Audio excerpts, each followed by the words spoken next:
I'm Superintendent David Brown, and I'm here with First Deputy Eric Carter, Chief Operations Brian McDermott, and we're here to talk about our planning for Election Day with each other and just to share our thought processes and all the things that we've done to prepare for the operational period that will actually be a 10-day period from October 30th through November 9th, with Halloween and the election being included.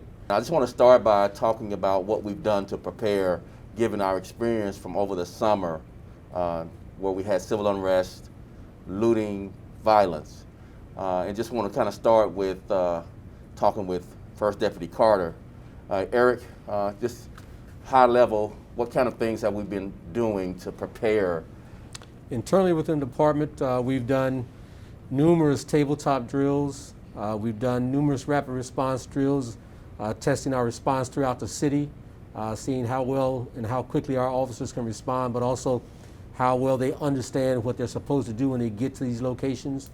We're testing our deployment procedures on tracking our assets, but also we've been working with our other partner city agencies to develop a rapid response plan that's layered to use city infrastructure to help us secure a lot of the infrastructure within the districts and not only in the central business district. So we've got a citywide plan that helps us keep the entire city safe and secure and rest assured that they are getting city services. Right, so that city infrastructure piece means large trucks, streetscape changes with barricades, but it also means pretty complex deployment strategy, Brian, and you had to navigate citywide teams versus TAC teams versus regular patrol beat officers to ensure that we are spread across the city in a not only in just an equitable way, but in a smart, efficient way that we can respond based on our experiences over the summer. Yeah, so when you look at our deployment strategy, you have to look at it in two different ways. First is our central business district. Within our central business district, we have what's called our downtown daily deployment plan, where we have approximately 260 officers deployed on a daily basis across 3 different watches. The objective of those officers is to primarily prevent instances of looting and civil unrest. In addition to the daily downtown deployment plan, we have our critical incident response team, which is our CERT team, that is also deployed primarily to the 1st and the 18th district or the central business district. The CERT team specializes in large crowds and managing large protests. They also have the ability to respond to any civil unrest or looting. When you look at it in terms of our neighborhoods, we have our community safety teams, our summer mobile teams, and our tactical teams that are primarily assigned to address the violence in the neighborhoods and to protect the retail corridors within the neighborhoods. We've heard a lot of debate about different commitments to either downtown or to the neighborhoods, when in actuality there's a significant commitment to both. What's the numbers, just largely speaking, of the neighborhood commitment of officers, if you count CST, summer mobile, TAC teams, and then the regular beat officers that stay in the neighborhoods in our planning? Well, if you look at the number of officers that are assigned to the districts, it's a total of about 5,900 officers versus a total of approximately 1,100 officers that are assigned to our citywide teams. So the vast majority of our officers are assigned to the districts, but our job is to not only address the issues in the neighborhoods, but to address the issues that we have downtown, which are also neighborhoods in the 1st and the 18th district. What types of training have we emphasized in preparation for this operational period through the election day? This critical incident response team and the community safety teams, we immediately put them back through First Amendment training, mobile field force training, crowd control, to ensure that they were up on the latest developments so that we knew they would be our force and readiness to respond anywhere in the city. They had to have the best and foremost training. But that First Amendment training is an ongoing thing for everyone within the department on an annual basis. This is the most unprecedented time we've seen in our country with the global pandemic, civil unrest. We've seen extreme violence spike for various reasons. But again, we have practiced. We've coordinated all of our resources, and we feel that we've prepared for this uncertain time.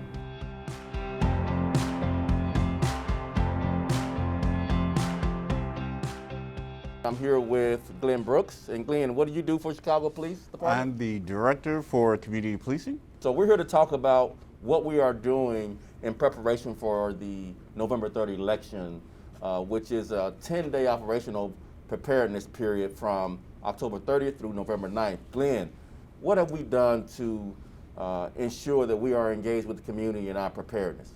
So, we've had a really robust outreach.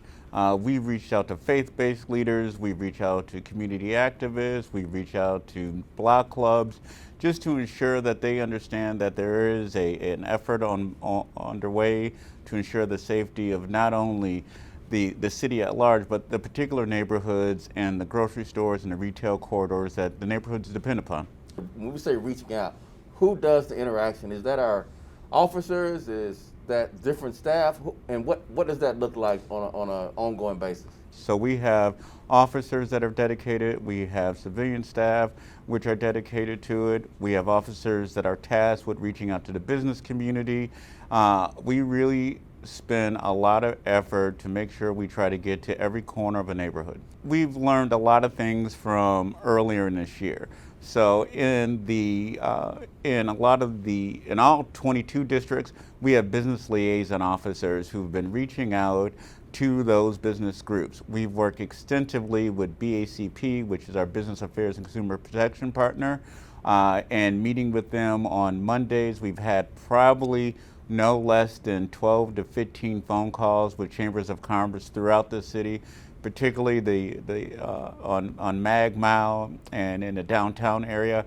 We put in a very robust strategy, not only to outreach, but really to work with them to make those areas as secure as possible, and more importantly, to respond to the concerns in those retail areas. We understand how important it is for families and for our seniors to get their medicines, their food, and ensure those corridors continue to operate just for the good of the whole city.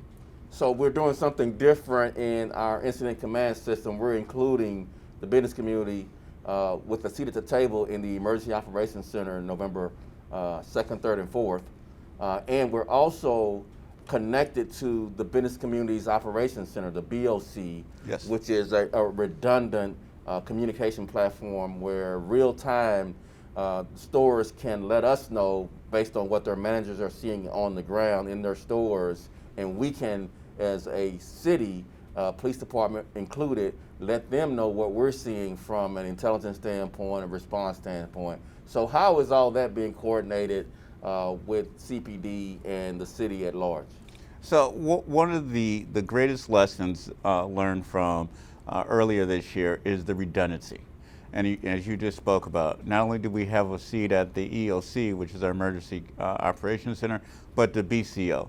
But in addition to that, in all 22 districts, for those 24 hours a day, we will have a business liaison officer on deck, ready to respond to any incident or information that we see, whether it's intelligence driven or whether it comes from the business community, to help facilitate those communication and ensure those business owners understand what's going on. And as important, we understand from the community's perspective and the business community what they see.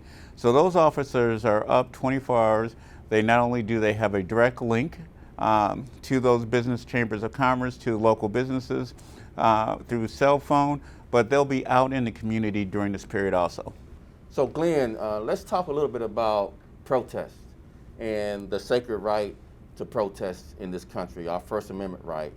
What types of things do we do to ensure that people are allowed to exercise their First Amendment right to protest? We've been very fortunate to have an open line of communication. That communication has come up before the event, even as they're planning it. Even though things aren't being permitted, we do have a communication, and we're able to communicate what their intention is and what is permissible to ensure that they can exercise their First Amendment, but more importantly, ensure that they remain safe, that their purpose is met, we remain orderly and lawful, and everybody gets to go home at the end of the day. And that is what we want people to do, to go home safely. We've reached out to a number of civic groups, activist groups, to have that communication. It's one of the things and cornerstone to the safety here is to being able to communicate with those groups. Not necessarily, we don't agree, disagree, we're just there to ensure the safety of that group and their First Amendment.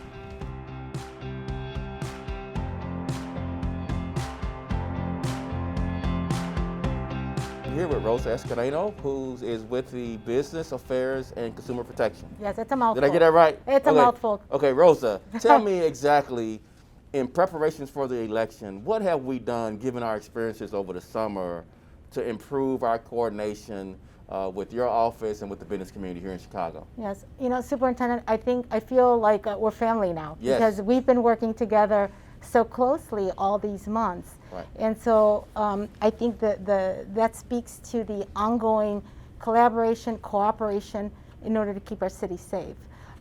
So extremely important that we have continued these very strong, tight-knit partnerships with you, the officers, OEMC, and multiple departments. I think where we play an important role at the Department of Business Affairs and Consumer Protection is our coordination and constant communication with Chicago's business community. Right. Those are those are our constituents that we deal with on a daily basis. And because of the pandemic and certainly now the election coming up, these are events that are have impacted every part of our city, specifically our business community. Yeah, I remember, Rosa, you and I walking and visiting with some small business owners, and you showing me around. I had been on the job like 3 weeks before the first round of looting, and you really introduced me to people who were cleaning up after being looted. Yes. Just, can you share that interaction? Because that was so poignant to me, you know, that they responded so amazingly. That they were just, you know, no one, they were excited that we cared. Right. And they shared a lot of information about what happened to them, that we're not giving up. But that was a great interaction. Can you just share that experience? Absolutely. You know, Superintendent, again, this is why I value this partnership so much. Right after the civil unrest and the looting, many of our businesses were so devastated. They had already had been asked to close, Right. and then following that, the civil unrest came, and it was just at that precise moment we were just starting to open. So the business community was looking to just hear and share their issues and emotions, and really wanted answers. And you and your officers came out and you know, met them face to face. We walked the neighborhoods. Right. You talked about the different policing efforts that you were instituting across the many communities.